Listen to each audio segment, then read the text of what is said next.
setelah belanja itu kok sayurnya enak sekali, berbeda sekali sayur yang organik dengan yang tidak, itu ada bedanya. Ya seperti bedanya telur ayam kampung dengan telur ayam yang ayam dari. Aku mau masuk sedikit. Jadi waktu itu Om Hars ngajak beliau nih. Iya, ngajak Irioko Ke pantai, saya ajak ke pantai. Mana tuh? Pantai Sabah di Kabupaten Gianyar, Bali. Tetap nggak Pantai Kuta tempat di Sanur ya? Tidak. Pantai yang tidak ada pengunjungnya.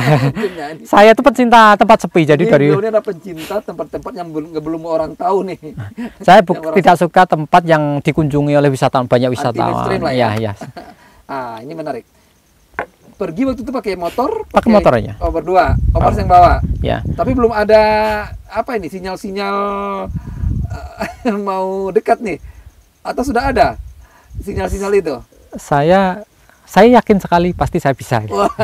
Satu kali. Okay. Jadi saya sepeda motor saya waktu itu Supra. Honda Supra itu yang saya beli. Sendiri? Sudah. Anda beli selalu beli motor nggak pernah yang baru? Ya, dari awal sampai sekarang saya punya motor 6 atau 7 itu semuanya second semua. Yang termahal itu 12,5 juta. Itu baru yang ini 12,5 juta. Oke, kita kembali lagi. Ya.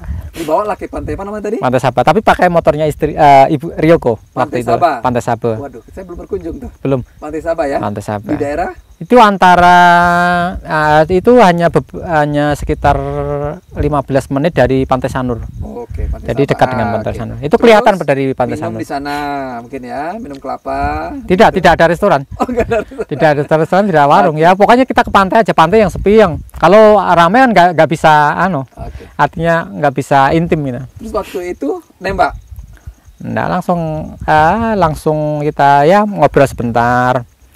Akhirnya ya singkat cerita jadi itu wanita Jepang nih kan? Iya. Jepang ini kan biasanya terkesan wanitanya itu setia gitu kan? Iya. Ya orangnya komitmen begitu ya. Nah, itu Om Hars waktu itu udah langsung mengungkapkan itu baru main aja? Ya langsung ya. Nah jadi ke pantai ngobrol sebentar. Ya saya ajak renang aja. Oke. Kan di pantai kan apa-apain kalau nggak berenang. Iya, walaupun udah dewasa ya. Iya. Jadi udah saling tahu lah ya, bahwa ini udah ada faktor kedekatan nih ya. Iya. Tidak harus seperti anak-anak remaja lah. Harus nembak, harus ngungkapin, nggak begitu lah ya. Ya oke. Jadi saya aja langsung berenang. Nah itu ngobrol-ngobrol sambil berenang, berjemur, berenang lagi, berjemur. Dari situ kan saya biar merasakan, oh berarti dia juga ada ketertarikan dengan saya. Jadi kalau tidak ada ketertarikan kan tidak mungkin mau saya ajak. Siapa? Saya kan bukan siapa-siapa, kenal juga baru beberapa kali, bertemu juga baru beberapa kali. Kan kalau tidak ada ketertarikan kan tidak mungkin. Ya, terus diajak berenang itu kalau memang tidak ada ketertarikan kan juga tidak mau. Kamu siapa? Kamu bukan pacar saya, kamu bukan siapa-siapa saya. Dari situ kan saya sudah bisa membaca, oh berarti dia mau. Tapi Om sebelumnya belum, atau sudah pernah punya pacar juga? Sebelum dengan Ibu Rioko? Sudah beberapa kali. Ini playboy juga ternyata. Oke, Om Hars. Iya. Ini kan ada cerita. Iya, itu bagaimana? Berapa lama proses dekat dengan Ibu Rioko sampai menikah itu berapa lama? Dari pertemuan pertama itu kan langsung jadi pacar waktu itu. Jadi waktu pacar, terus kemudian tahun 2011 mungkin 1 tahun pertama itu langsung saya ajak pulang ke Jawa. Oh, bawa ke Jawa, ke Jawa ya. Ya. Oke, terus sampai di Jawa tahun 2013 itu saya dinasihati sama paman saya. Kok sudah dewasa bawa anaknya orang. Kan kalau orang Jawa kan tidak elok dilihat ya seperti itu adatnya orang Jawa. Tapi kalau untuk orang kehidupan di Bali kan biasa, ini kan pacaran kan biasa, apa salahnya orang pacaran gitu. Tapi dinasihati seperti itu ya saya ya kalau bisa, kalau memang cinta serius ya sudah dilamar, kalau enggak ya sudah, nggak usah main-main dengan anaknya orang seperti itu. Makanya saya ya udah dari situ terus pulang ke Bali. Beberapa bulan kemudian saya ungkapkan, bagaimana kalau kita menikah saja gitu. Wah. Seperti itu, karena kan umur juga sudah, waktu itu saya udah berapa tuh? 35, jadi saya menikah tahun usia 36 tahun. 36. Sudah cukup. Iya, ya, udah pas lah. Sudah melewati sudah, pula. Iya, sudah melewati. Karena adik-adik saya juga sudah 30-an lebih. Ya. Belum menikah juga? Belum, adik saya 2. Ya, itu kan tidak hormat kalau melangkai.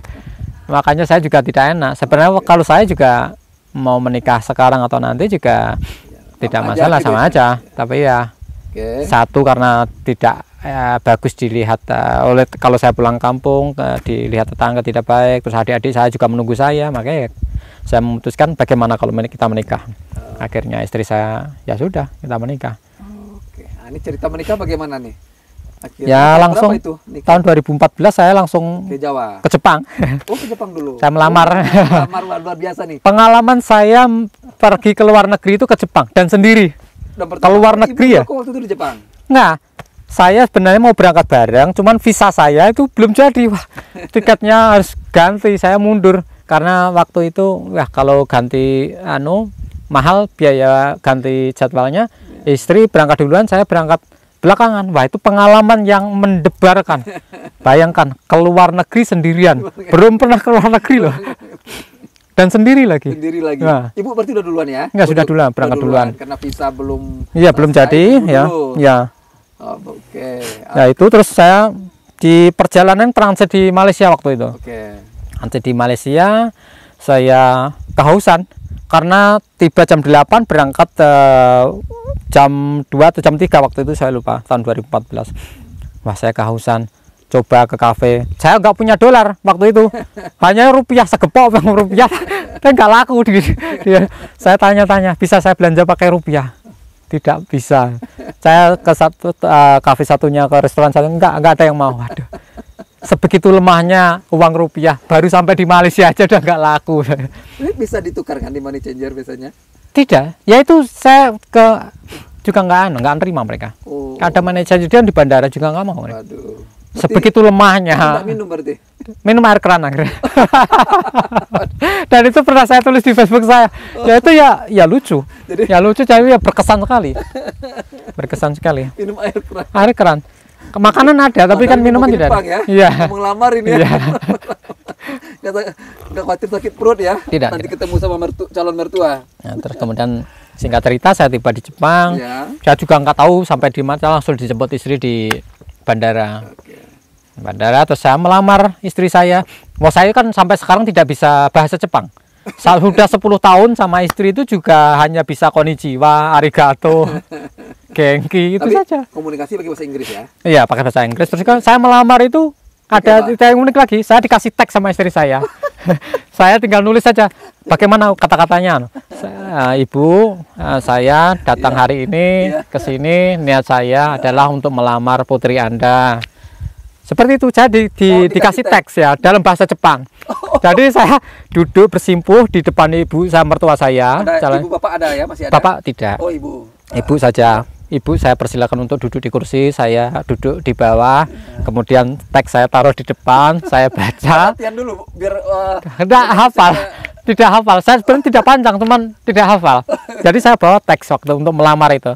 Saya duduk begini bersimpuh, kemudian saya bawa teksnya. Ibu saya ya manggut serius tapi juga menahan tawa katanya. Oh, itu cerita saya melamar istri. Jadi duduk di bawah dengan membaca teks. Iya, saya melamar. Bahasa Jepang. Iya, saya meminta izin. Ya, lancar. Ya, silahkan menikah dengan anak saya, jawabannya. Ya, seperti itu. Kemudian setelah itu saya pikirkan menikah di luar negeri gampang itu. Saya datang ke kedutaan Indonesia di Jepang, di Tokyo waktu itu. Saya Ibu Nagoya ya?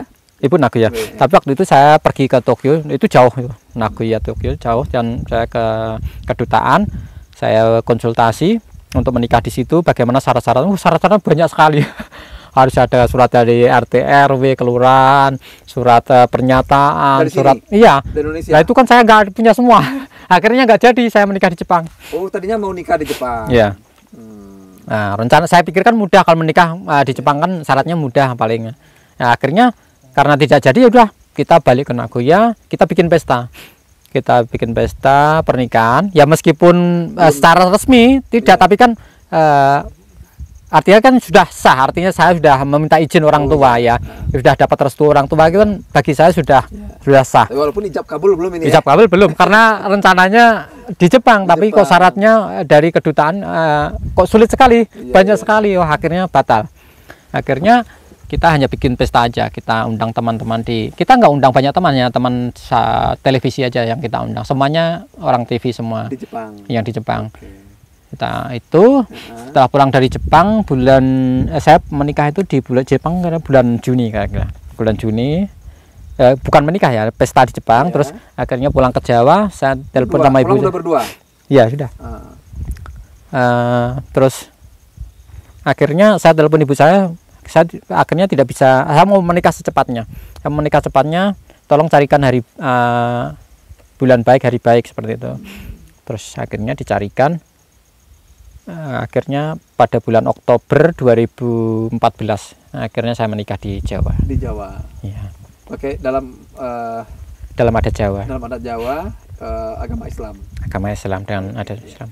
Pakai ijab kabul ya. Iya, karena kenapa kami memilih untuk menikah di Jepang itu awalnya kan karena perbedaan agama. Oh, iya. Ya, saya Muslim, istri saya Buddha.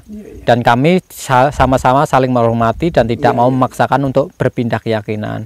Istri saya juga saya persilakan untuk dengan keyakinannya, dan istri saya juga mempersilahkan dengan keyakinan saya. Jadi kalau kami beribadah juga lucu. Jadi istri saya kalau di Ubud itu saya beda menghadap ke kiblat, ke barat, istri saya ke timur. Jadi kita bareng kadang itu. Seperti itu. Itu sering seperti itu. Oh, tapi nikah waktu itu dengan agama Islam ya? Iya, Islam. Oh, katanya waktu itu pernikahannya ramai sekali katanya yang datang itu. Ramai, unik. Ya, uniknya. Ceritanya? Uniknya itu karena saya beruntung sekali, teman-teman saya itu banyak. Kalau teman luar negeri saya itu banyak. Kalau di Bali itu banyak sekali. Dan kebetulan teman-teman yang saya undang, siapa yang mau datang ke pernikahan saya di Jawa. Karena di Jawa itu pernikahannya unik.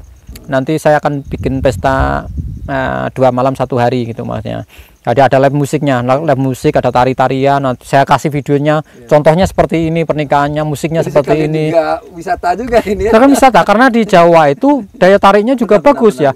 Di Jawa Tengah itu ada One of Seven Wonder, ada Candi Borobudur ya, the biggest Hindu temple in Indonesia, Candi Prambanan ya, Jogja is beautiful, Solo is beautiful, ada pokoknya banyak sekali yang bisa dijual, akhirnya mereka tertarik ya. Kesempatan momen pesta ini juga menjadi wahana untuk memperkenalkan promosi wisata budaya ya Indonesia ya. Jadi mereka tertarik sekali. Oke, nanti habis menikah langsung kita jalan-jalan. Oke.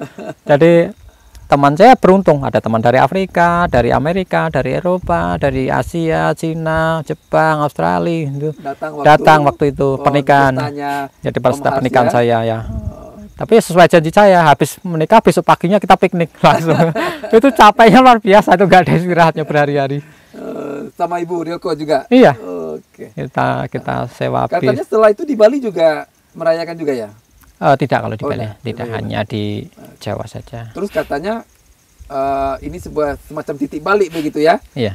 Ya, yang selalu saya tangkap nih cerita dengan Om Hars yang selalu menjadi bahwa waktu kecil hidup dengan susah, ya penuh dengan kerja keras, tetapi dibalas waktu itu menjadi kebahagiaan menangis orang tua ketika pesta pernikahannya dihadiri oleh para manusia-manusia yang datang dari penjuru dunia begitu ya. Ada dari Amerika, Australia, dari Afrika. Mungkin ini sebuah anugerah kali ya. Sebuah kerja keras yang dibayar dengan bukan sesuatu itu bukan hanya dengan materi ya, tapi kehadiran orang-orang, bayangkan dari seluruh dunia di saat pesta pernikahan ini kan sebuah kado yang luar biasa ya. Sebuah titik balik kehidupan yang menurut saya juga tidak semua orang bisa. Iya. Bahkan orang terkenal pun belum tentu bisa. Bahkan artis terkenal pun belum tentu bisa. Belum tentu bisa. Tapi rambut udah gimbal juga saat itu? Sudah. Oh, sudah. Istri saya belum tahu bagaimana rambut saya aslinya. Jadi kenal istri sudah gimbal rambutnya. Oh, sudah. Karena gimbal. Ini adalah bagian dari branding saya. Itu kisah uniknya Om Hars. Yang tadinya beliau selalu mengatakan hidup susah, tidur di sampingnya ada sapi begitu ya. kemudian sekolah nggak pernah diantarkan, sekolah sendiri, kemudian merantau. Akhirnya di pesta pernikahan beliau dengan Ibu Ryoko Mine, Ryoko Mine ya. dari Nagoya, Jepang. Beliau sendiri yang melamar datang ke Jepang. Nah, juga ada cerita tadi ya. Beliau bawa Ceritanya uang, lucu nggak banget. sakit tukar. Akhirnya minum air keran. Untung nggak sakit perut ya. Dan melamar dengan pakai bahasa tek, tapi lancar ya dengan bahasa Jepang. Kemudian nggak mau nikah, tadinya mau membuat story lagi nih ya, bikin memori lagi pernikahannya di Jepang, tapi terkendala begitu banyak syaratnya. Akhirnya beliau kembali ke Indonesia, pulang ke Sragen, nikah di Sragen dengan agama Islam. Walaupun beliau saling menghargai kebinekaan, beliau tetap bertahan dengan agama Islam, ibu dengan agama Buddha. Tapi yang penting beliau selalu rukun nih, selalu rukun. Alhamdulillah sampai sekarang. Tetapi yang luar biasanya di saat pernikahannya dihadiri oleh kolega-kolega beliau, sahabat-sahabat beliau, teman-teman beliau, bukan hanya dari Indonesia, bukannya dari Jawa, dari Bali, tapi dari seluruh dunia. Ini menurut saya sangat menarik ya.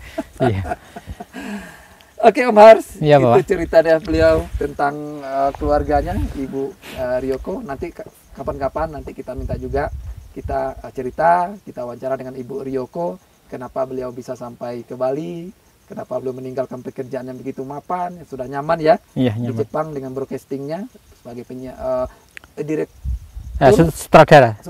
sutradara di Jepang, tapi memilih Bali dan ketemu dengan sosok aneh ini, sosok unik ini. Alhamdulillah beliau sampai sekarang berlabuh di tanah Sumba, tepatnya di desa Kambatatana. Silakan teman-teman nanti yang mau berkunjung ke sini, tidak akan habis kita menggali cerita-cerita dengan Om Hars, penuh inspirasi, penuh motivasi, penuh dengan kearifan. Saya rasa ini sangat bermakna bagi kita semua sebagai makhluk ciptaan Tuhan untuk hidup di dunia.